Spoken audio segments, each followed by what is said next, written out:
বিসমিল্লাহ রহমান রাহিম। দেশ গড়ার পরিকল্পনা,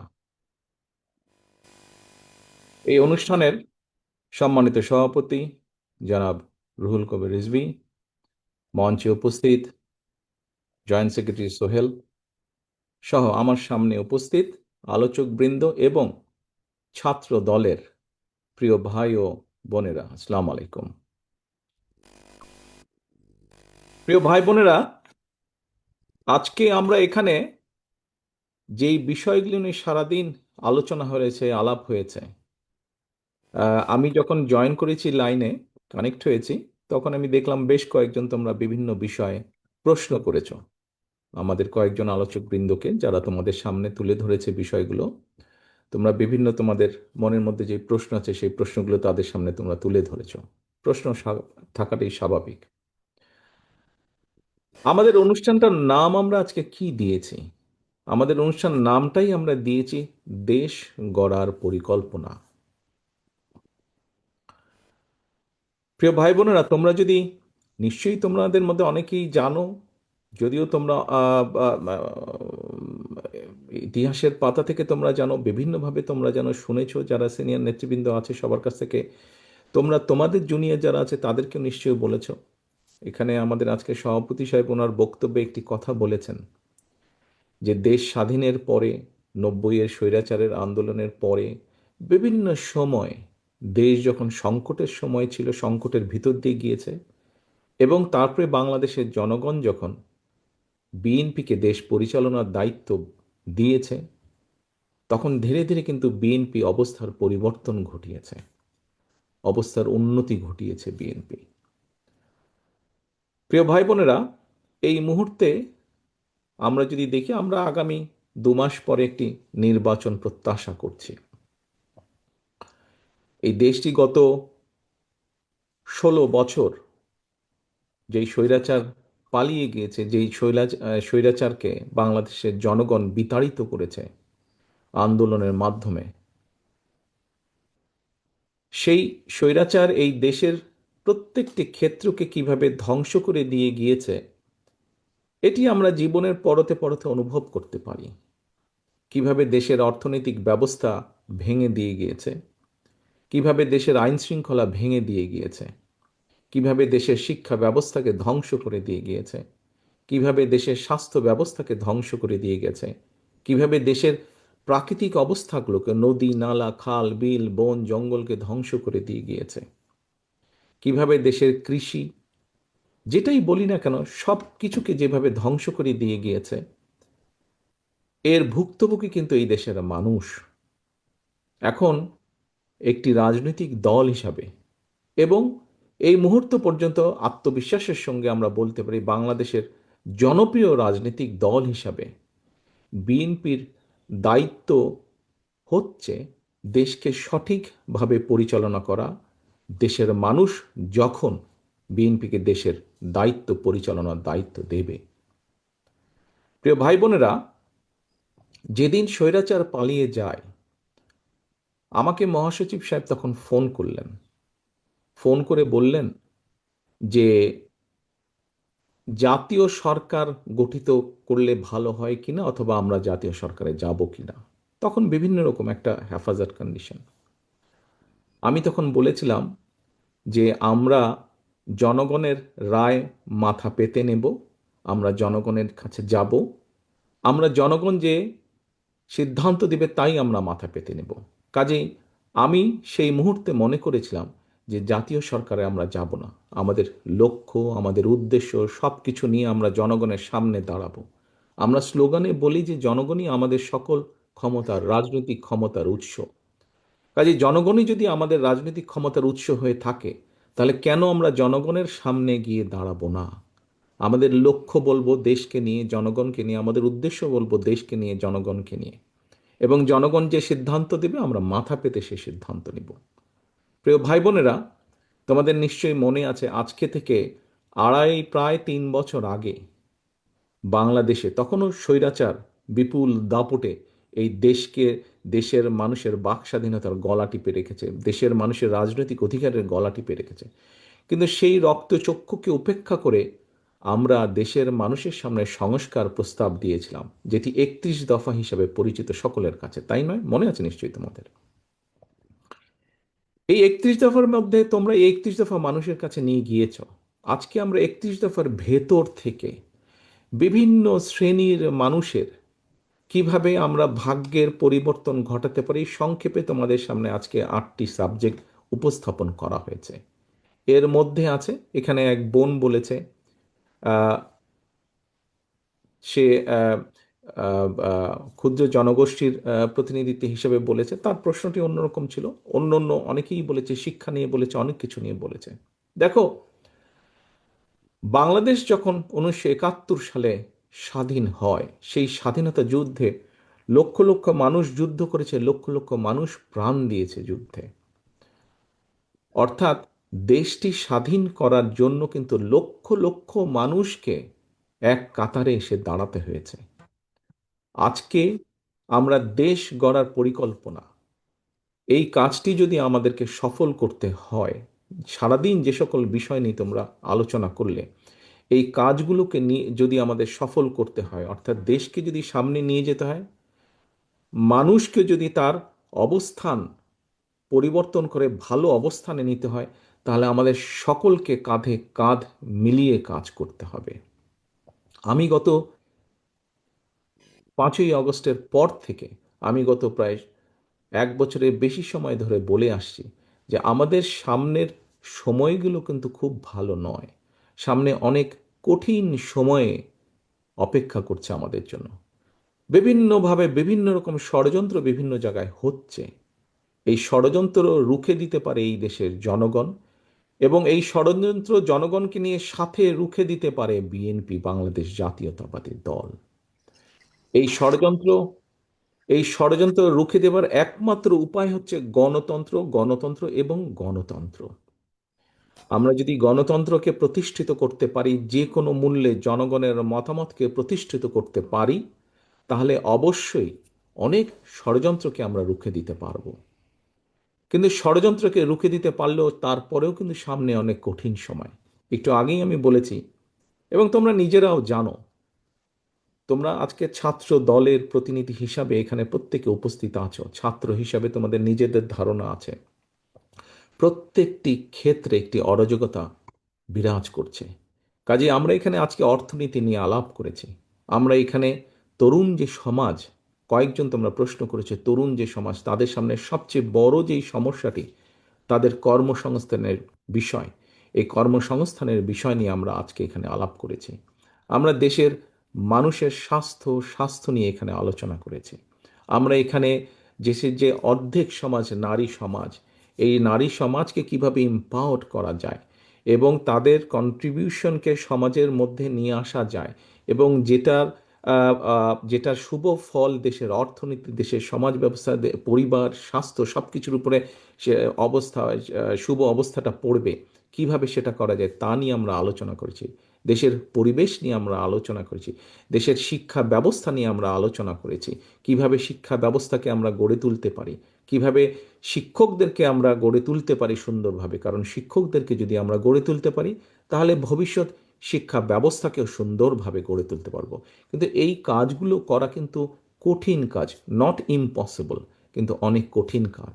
এবং দেশ এবং জাতিকে যদি নেতৃত্ব দিতে হয়, তাহলে অবশ্যই একটি পরিকল্পনা আমাদের সামনে থাকতে হবে।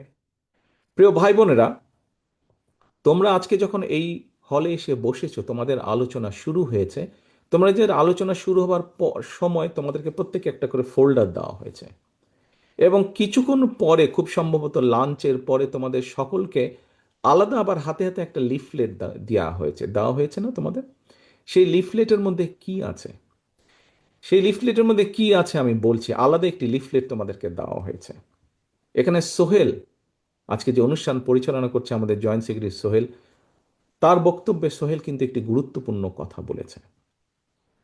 আমি ব্যক্তিগতভাবে বিশ্বাস করি একটি বিষয়, আমরা যতগুলো পরিকল্পনা নিয়েছি, এই পরিকল্পনাগুলোকে সফল করতে হলে যেরকম আমাদের যোগ্য ব্যক্তিদেরকে বিভিন্ন জায়গায় দায়িত্ব দিতে হবে, কিন্তু তার থেকেও 2টি বড় ইম্পর্টেন্ট বিষয় আছে, যেই দুইটি বিষয়কে যে কোনো মূল্যে আমাদেরকে অ্যাড্রেস করতে হবে।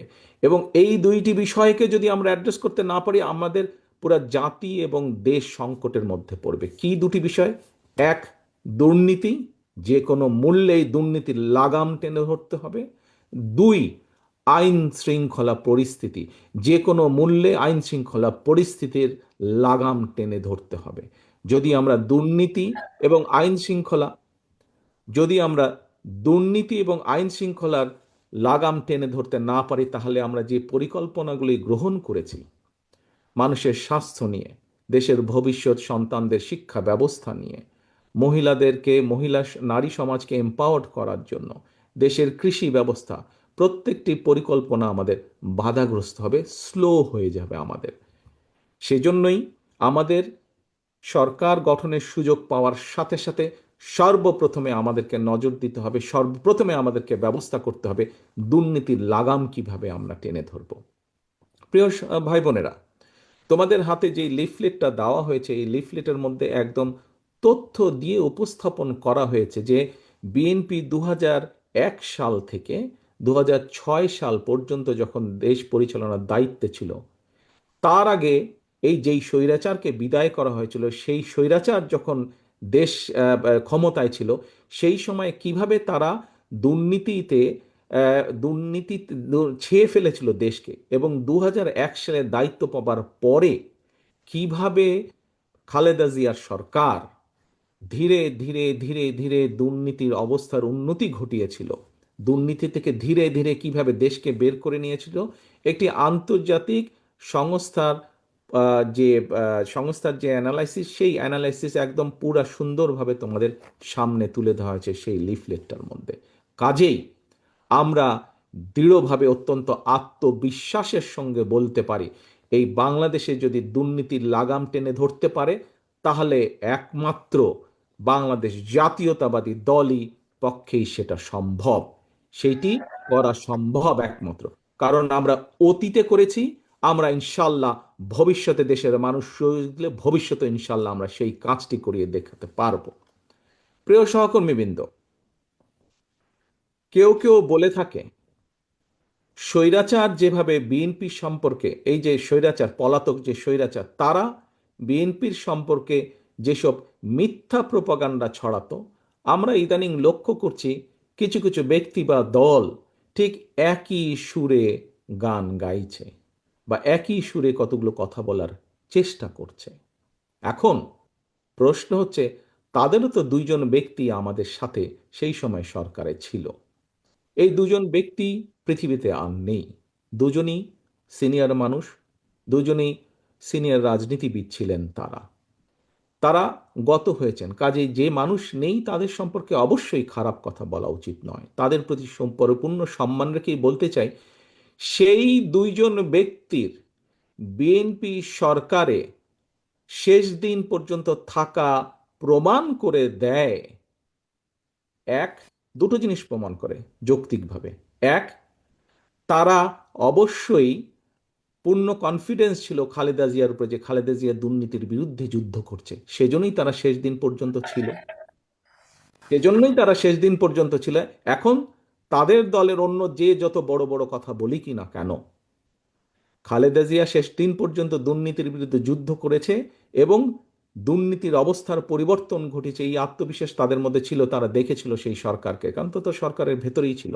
সেজন্যই তারা শেষ দিন পর্যন্ত এই বিএনপি সরকারের সাথে তারা ছিল।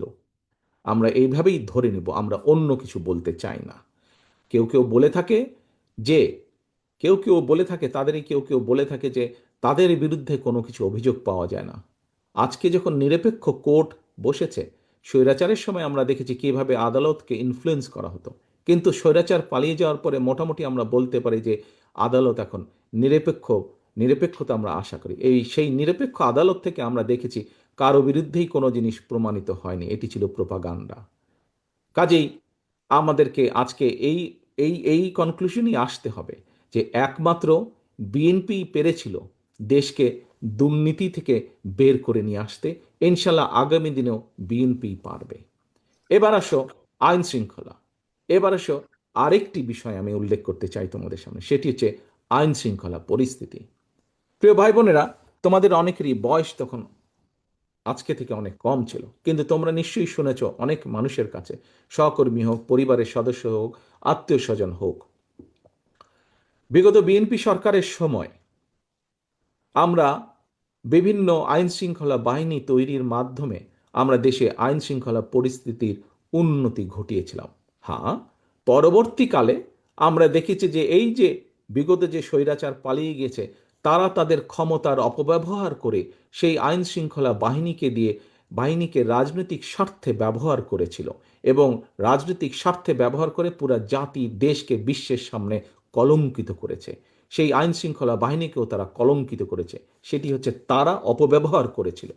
কিন্তু বিএনপি দেশের স্বার্থে কোনো কিছু বিবেচনা, রাজনৈতিক প্রিফারেন্স না দিয়ে বরঞ্চ কিভাবে মানুষের শান্তি শৃঙ্খলা প্রতিষ্ঠিত করা যায়, কিভাবে দেশের আইন শৃঙ্খলা প্রতিষ্ঠিত করা যায়, তার প্রতি মনোযোগী ছিল। সেটাই ছিল বিএনপির কাছে প্রায়োরিটি। কাজেই তোমাদের নিশ্চয়ই তোমাদের ধারণা আছে, মনে আছে যে মোটামুটিভাবে সেই সময় 2003, 4, 5, 6 দিকে মোটামুটিভাবে ধীরে ধীরে আইন শৃঙ্খলা পরিস্থিতি ধীরে ধীরে উন্নতি হতে থাকে দেশের। আমি আমার নিজের একটি ঘটনার কথা তোমাদের সামনে তুলে ধরি।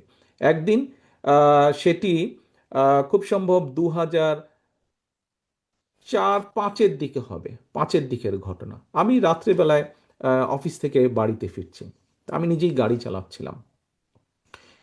চালাচ্ছিলাম ক্যান্টনমেন্টের কাছাকাছি যখন বাসায় পৌঁছেছি। ক্যান্টনমেন্টে তোমাদের হয়তো অনেকের ধারণা আছে, শহীদ আনোয়ার উচ্চ বালিকা বিদ্যালয় একটি আছে, স্কুল আছে। সেই স্কুলের পরেই আমাদের যে বাসাটি ছিল, সেই স্কুলের পরে। তো ওইখানে একটি চৌরাস্তার মতন ছিল তখন, এখন আছে কিনা আমি জানি না, একটি চৌরাস্তার মতন ছিল, সেখানে একটি ট্রাফিক সিগন্যাল ছিল। তো লাল বাতির কারণে আমি ওখানে দাঁড়িয়েছি। তো আমি গাড়ির জানলাটা আমার নামানো ছিল। তো আমি যেহেতু সোজা যাবো, ওই জন্য আমি লেফট লেনে দাঁড়িয়ে আছি, আর ওইদিকে বনানী রেল চেক পোস্ট দিয়ে বেরিয়ে যায় রাস্তাটি আছে। তো আমার পাশে একটি মিশুক দাঁড়ালো এসে। তো হঠাৎ মিশুকালা আমাকে এ ভাই এ ভাই বলে ডাক দিচ্ছে। তা আমি তাকালাম, তা আমাকে বলে, আপনি তারেক জিয়া না? আমি বললাম যে হ্যাঁ, আমি তারেক জিয়া। তো বলে, ভাই আপনারা এই যে বিভিন্ন বাহিনী সৃষ্টি করছেন, এর মাধ্যমে আমরা অনেক শান্তিতে আছি। আমরা কেন, কিভাবে? বলে, ভাই আগে এই যখন গলিটলিতে আমরা যাত্রী নিয়ে যেতাম, প্রায় ছিনতাইয়ের মুখোমুখি হতাম, কিন্তু গত কিছুদিন ধরে আমরা অনেক শান্তিতে আছি, আমরা নিরাপদে আছি, আমাদের আর এইসবের মুখোমুখি হতে হয় না, বলা যায় মোটামুটি একদম আমরা নিরাপদ আছি। প্রিয় সহকর্মীবৃন্দ, এই ঘটনাটি আমি এই জন্য বললাম তোমাদের সকলের সামনে, যে এই ঘটনাটি অনেকগুলো ঘটনার মধ্যে একটি, এবং এই ঘটনাটি প্রমাণ করে একজন সাধারণ মানুষ, সে আমাকে চিনতো, আমি তাকে চিনতাম না, এবং তারপরে 1 মিনিটের কথা, তারপরে সে তার পথে চলে গেল, আমি আমার পথে চলে গেলাম। এই ঘটনাটি প্রমাণ করে যে বাংলাদেশের মানুষের শান্তি শৃঙ্খলা, আইন শৃঙ্খলা যদি ফিরিয়ে আনতে হয়, সেটিও বিএনপির পক্ষেই করা সম্ভব। প্রিয় ভাই বোনেরা, কিছু কিছু মানুষ বা কোনো কোনো গোষ্ঠী ইদানিং বলতে শুনেছি, বা বিভিন্ন জায়গায় কেউ কেউ সোশ্যাল মিডিয়ায় বলে যে অমুককে দেখলাম, তমুককে দেখলাম, তমুককে দেখলাম। এবার অমুককে দেখুন। যাদের কথা বলে অমুককে দেখুন, প্রিয় সহকর্মীবৃন্দ, তাদেরকে তো দেশের মানুষ 1971 সালেই দেখেছে। যে 1971 সালে তারা তাদের নিজেদের স্বার্থ রক্ষার্থে কিভাবে লক্ষ লক্ষ মানুষকে হত্যা করেছে, ঠিক যেভাবে পতিত স্বৈরাচার পালিয়ে যাওয়ার আগে হাজারো হাজারো মানুষকে হত্যা করেছিল ক্ষমতা ধরে রাখার জন্য। এই যাদেরকে কেউ কেউ বলে যে একবার দেখুন না এদেরকে, তাদেরকে দেশের মানুষ 71 সালেই দেখেছে নিজেদের রাজনৈতিক স্বার্থ রক্ষার্থে লক্ষ লক্ষ মানুষকে শুধু হত্যাই করেনি, তাদের সহকর্মীরা কিভাবে মা বোনদের ইজ্জত পর্যন্ত লুট করেছিল। এই কথাটি আমাদেরকে মনে রাখতে হবে।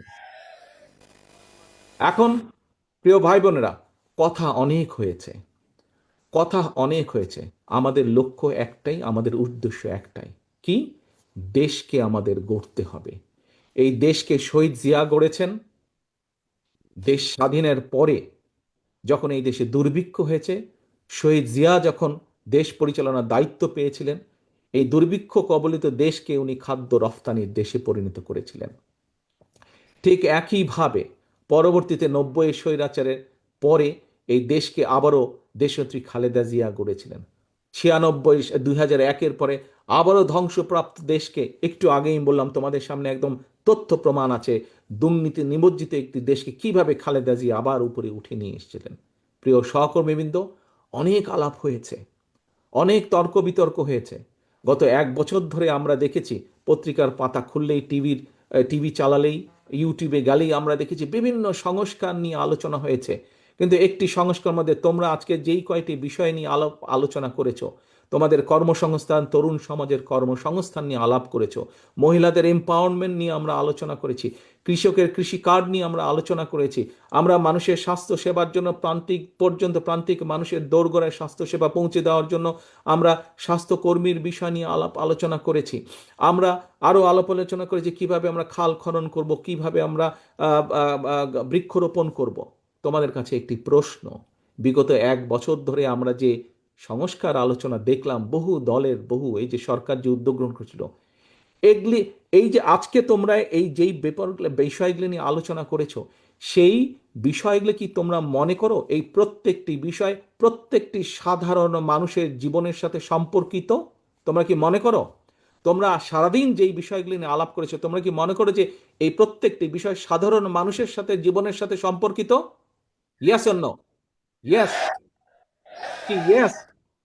সম্পর্কিত? ওকে, তাহলে সম্পর্কিত।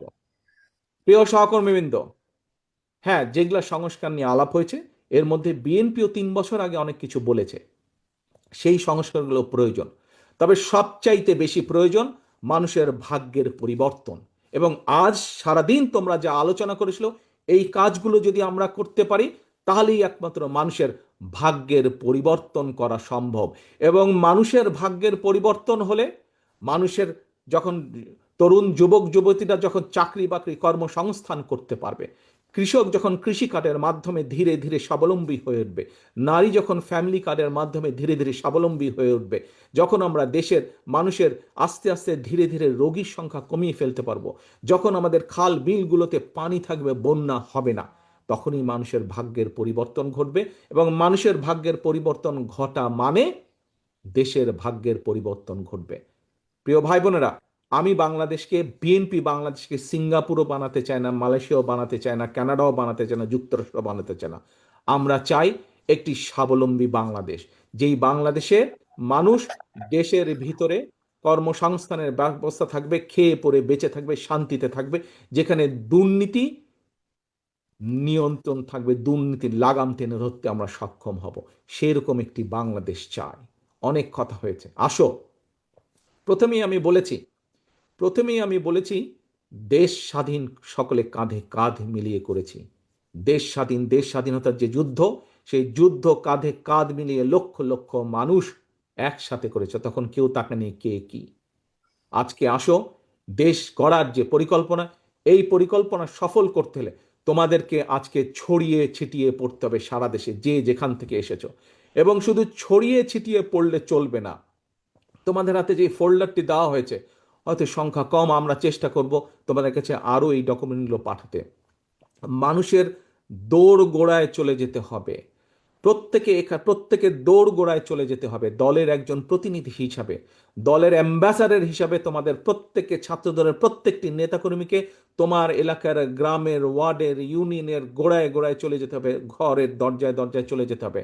মা বোনদেরকে বলতে হবে তাদের জন্য আমরা কি করব, কৃষকদেরকে বলতে হবে তাদের জন্য আমরা কি করব, তরুণ যুবক যুবতীদেরকে বলতে হবে তাদের কর্মসংস্থানের জন্য আমরা কি করব। অর্থাৎ তোমাদের হাতে যে কাগজগুলো আছে, সেখানে প্রায় সমাজের প্রত্যেকটি মানুষের কোনো না কোনো একটি আশার আলো আছে। আমরা যদি একসাথে কাজ করি, ইনশাল্লাহ আমরা সেই বাংলাদেশ গড়ে তুলতে সক্ষম হব, যেই বাংলাদেশের প্রত্যাশা আমরা করি। অনেক সময় লাগবে, কষ্ট হবে, অনেক কঠিন, অনেক শত্রু আছে যারা আমাদেরকে বাধা দিবে, কিন্তু এই দেশের মানুষকে কেউ বাধা দিয়ে দাবিয়ে রাখতে পারেনি।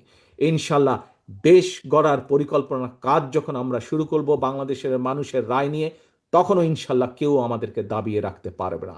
কিন্তু তোমাদেরকে সকলকে যেতে হবে আজকে মানুষের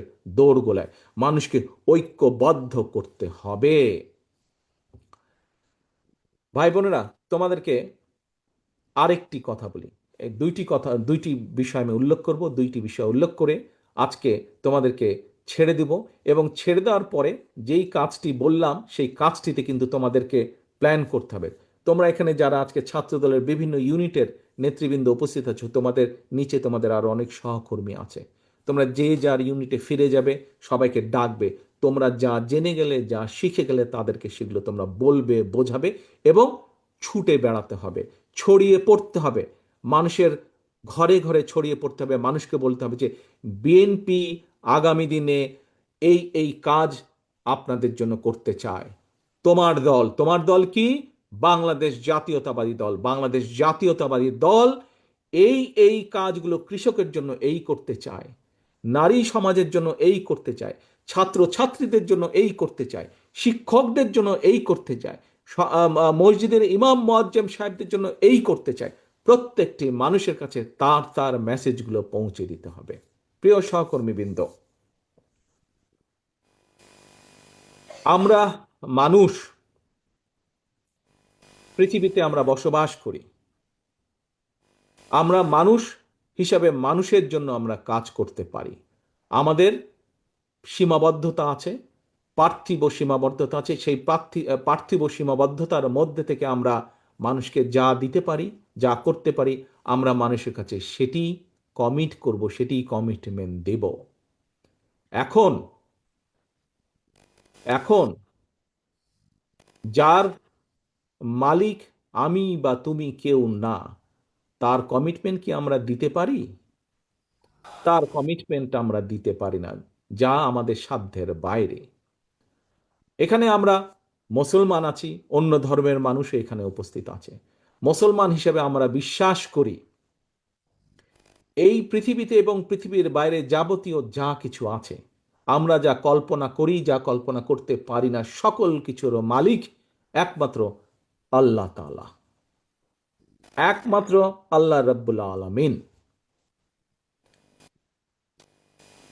আমরা শুনেছি অনেক কিছু, একটি রাজনৈতিক দলের কিছু ব্যক্তি বা বেশ কিছু ব্যক্তি বিভিন্ন জিনিসের টিকিট বিক্রি করে বেড়াচ্ছে, বিভিন্ন জিনিসের কনফার্মেশন দিয়ে বেড়াচ্ছে।